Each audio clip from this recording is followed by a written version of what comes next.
this is Ed from Musical Lessons, and today we're going to take a look at Take Me to Church, a song by Andrew Hozier Byrne, otherwise known simply as Hozier, who wrote the tune for his EP in 2013 of the same name. The tune also appeared on his debut album in 2014. Oh, he wrote and recorded the tune in his parents' attic, and other than the drummer, he is the only musician on the track. The other thing is that the lyrics speak to his frustration with the Catholic Church's position on homosexuality.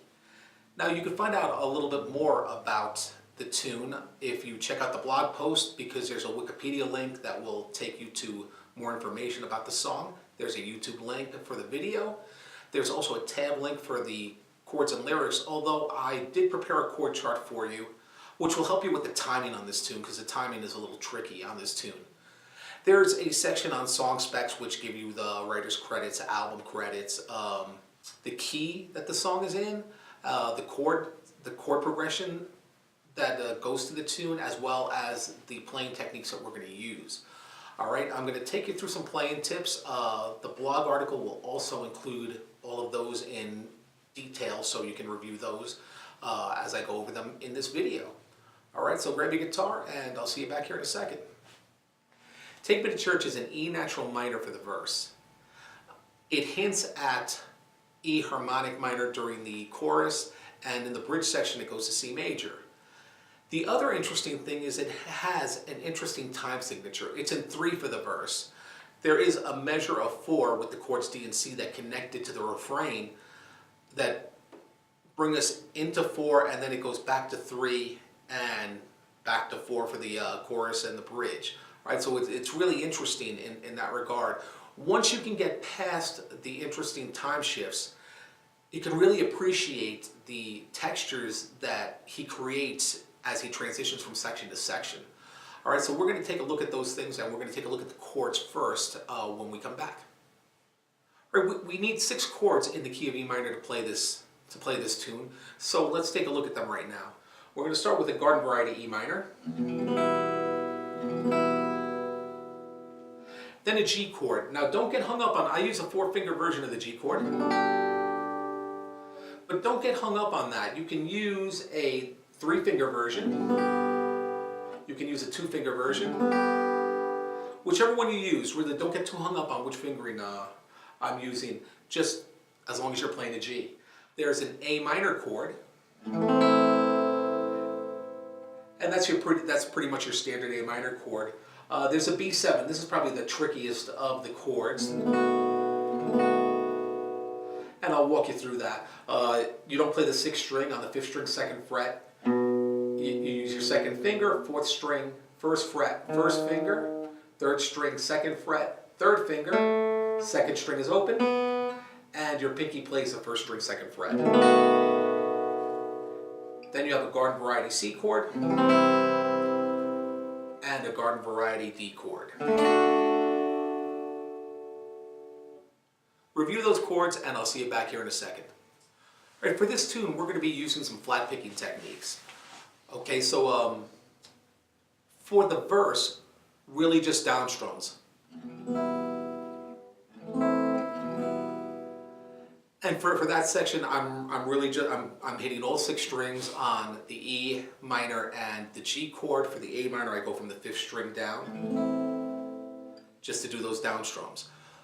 Once we get to the chorus, we're going to use a boom chick technique as our bass, and it's boom chick, bass chord, bass chord. And that serves as a basis for what I call targeted strumming. What I do is I aim at the bottom part and the top parts of the guitar. So I split the guitar in 2, the lower part and the higher part. The lower part is pretty much just the bass note of the chord, although if I do hit an extra string or 2, that's fine. And the top part is the top 3 strings of the guitar. If I hit 4, that's fine. All right, it's really just to create a nice organic feel. All right, so you see I'm breaking up the guitar in 2, I'm hitting those 2 parts. Now, on the chord, I start with a down strum. As I bring my hand up, I'm going to hit the strings with an up strum. Now if I catch just the top two strings, that's fine. Again, it doesn't have to be exact. I'm really looking for a feel.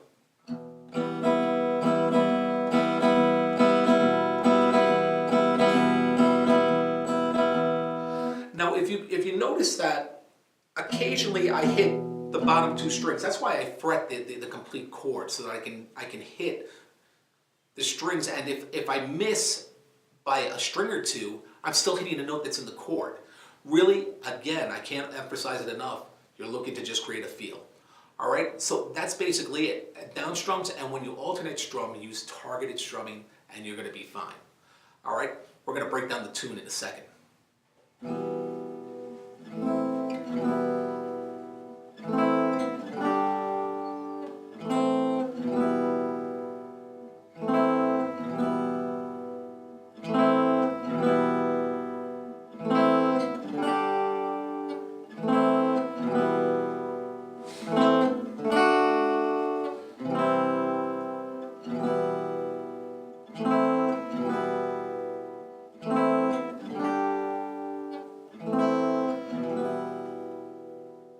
Okay, the verse is a little tricky. It's 11 measures. Let's not worry so much about the measures and just look at them in sections. It's also in 3. So the first 4 bars are 1, 2, 3, 1, 2, 3, 1, 2, 3, 1, and it repeats again. A minor E, 2, A minor E, A minor G, A minor E, all down strums.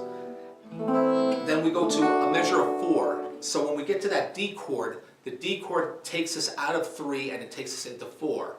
So we would come out of this 1, 2, 3, 1, 2, 3, 4, 1, and then it goes back to that main riff, the E minor riff in 3.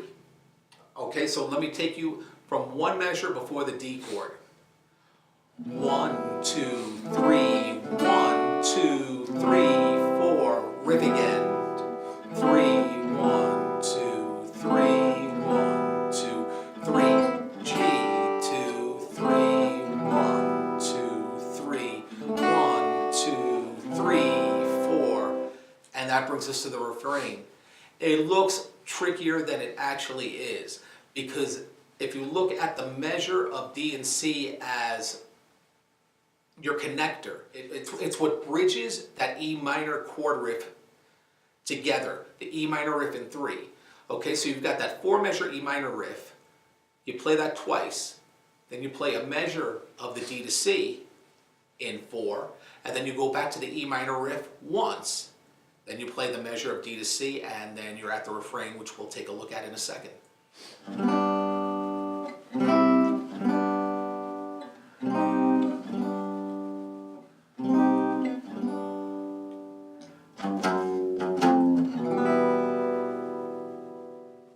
The refrain is 4 measures.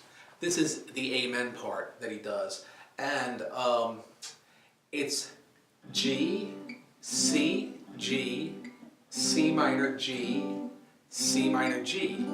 Now you'll notice that I am fretting this a little unorthodox, because you can play the G chord here. That will work fine, but when you go to the C minor chord, you're going to run into all sorts of problems. I like using this version of the G, and what it is my first finger's on the 2nd string, second finger's on the 3rd string, and my 3rd finger's on the 4th string. My thumb is playing the G in the bass. I like the way that sounds, I like the way it feels. However, feel free to use the bar chord version, because this one probably will suit you best, because then you can use a locked knuckle approach to just take these 3 fingers and bring them up for the C minor. Okay, but remember, we got a C chord first, so we'll go to the G, then we use the C bar chord to come back to the G, and then the C minor bar chord.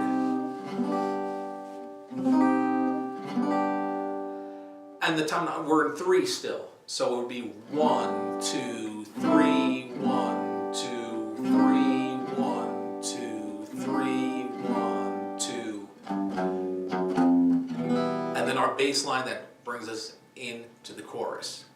All right, so work on that, and I'll see you back here in a second.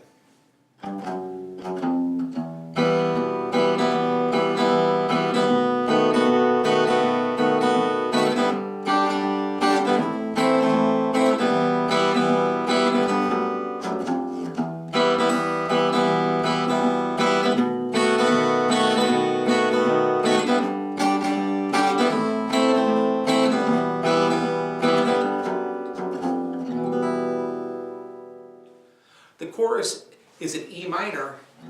It hints at E harmonic minor when it goes to the B7. Okay, it's 4 measures long.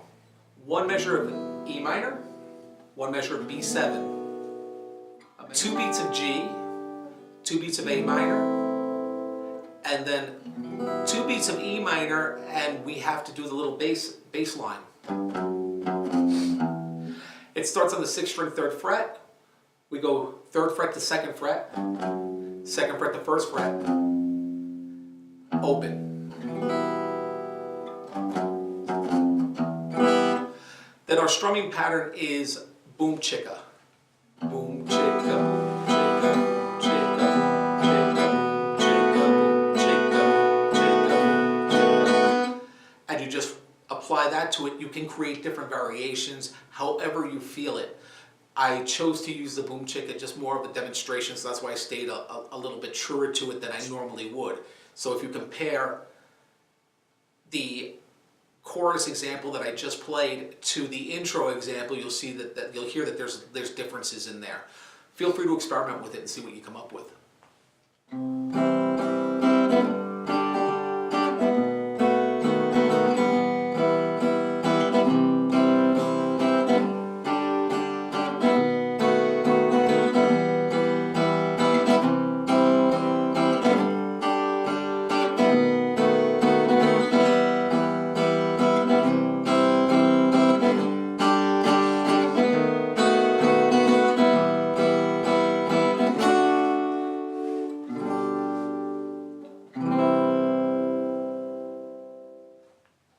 The bridge is in the key of C. It's 10 measures long.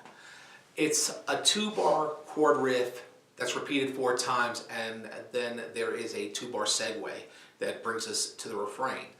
So our 2-bar chord riff is C for 2 beats, G for 2 beats, B7 for 2 beats, E minor for 2 beats. That's also very gospel to get that B7 to that E minor, which gives us he does these references, these church references, you know, especially like when he gets to the refrain, that it's really a beautiful piece of songwriting.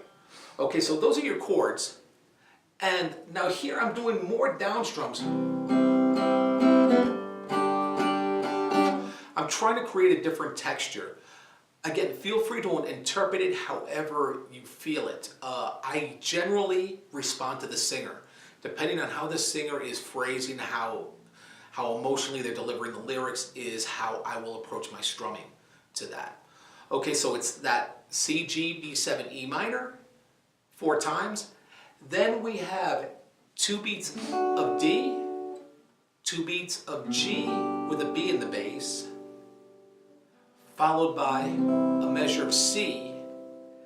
And then on the final beat, he will do a C to G to bring us to the refrain.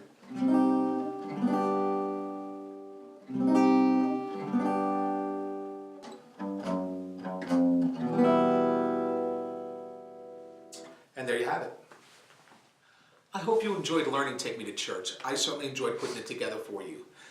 I've enjoyed also playing this for audiences because they generally don't expect it. So when they hear it, they start to recognize it, and it's not a typical tune that you would hear in a singer-songwriter's repertoire. So I encourage you to learn it. I hope you've enjoyed this lesson, and I thank you for hanging with me. I'll see you next time.